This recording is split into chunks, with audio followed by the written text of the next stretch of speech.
का आता तुम्ही घरी लावला ना ॲलोवेरा जेल आहे ना, तर ती कुंडीत तुमच्या तर त्याचा रिझल्ट आहे ना, तर तो खूप जास्त येतो. म्हणून तुमच्या कुंडीत ना एकतरी ॲलोवेराचं झाड आहे ना, तर तुम्ही लावा. त्याचे खूप म्हणजे खूप सारे फायदे तुम्हाला होणार आहेत. एखाद्या फायदे खूप सारे आहेत. तुम्ही व्हिडिओसुद्धा बघितला असेल ॲलोवेराचे. तर आता सध्या आवळ्याचा सीझन चालू आहे बघा. तर याच्यामध्ये मी या रेमेडीमध्ये आवळासुद्धा वापरलेला आहे. तर आवळा थंडीमध्ये काही लोकं आवळ्याचा ज्यूस आहे ना, तर तो पितात सुद्धा. तर आता थंडीचे दिवस असल्यामुळे आवळ्याचा सीझन खूप आहे आणि त्याचा तुम्ही पुरेपूर फायदा करून घ्या. तर आवळ्याचा ज्यूस आहे ना, तर तो थंडीमध्ये पिल्यानंतर तुम्हाला खोकलासुद्धा होऊ शकतो. कारण आता थंडीचे दिवस असल्यामुळे आवळा हा थंड पदार्थ आहे. त्यामुळे तुम्हाला सर्दी होऊ शकते ज्यूस पिल्यानंतर. तुम्ही केसावरती याच्या होम रेमेडीज खूप साऱ्या आहेत YouTubeवरती. तर त्यासुद्धा तुम्ही बघून अप्लाय करू शकता. हीच नाही रेमेडी तुम्हाला कोणती रेमेडी आवडते ना, तर तीसुद्धा तुम्ही बनवून वापरू शकता. आता आवळ्याचा सीझन आहे म्हणून मी सांगते. कारण नंतर ज्या आवळ्या आहेत ना, तुम्हाला भेटणार नाहीत. आता सीझन आहे तसंच तुम्ही होम रेमेडीज अशा करून घेतला तरी चालेल.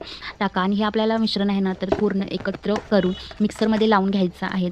तर आवळ्याची पेस्ट असते ना, तर ती मिक्सरमध्ये बारीक करून तीसुद्धा आपल्या केसांवरती आपण लावून घेऊ शकतो किंवा आवळ्याची पावडर असते बघा, तर ती मेहंदीमध्ये घालून त्याचा उपयोग आपल्याला करता येईल. असे खूप सारे आवळ्याचे फायदे आपल्याला वेगवेगळ्या पद्धतीने करता येतात. तर तुम्हीसुद्धा ही रेमेडी नक्की एकदा ट्राय करून बघा. तुम्हालासुद्धा नक्की फरक पडेल.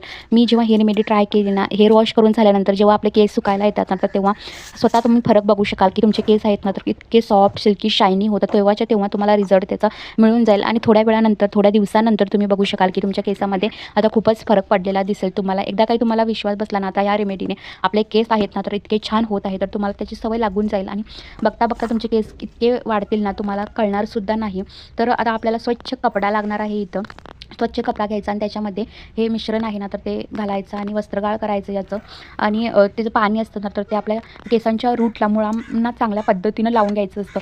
कॉटनच्या साहाय्यानं जर तुम्ही हे लावला ना मिश्रण, जे पाणी असतं ना, तर खूप छान पद्धतीनं पूर्ण रूटला लागलं जातं ते.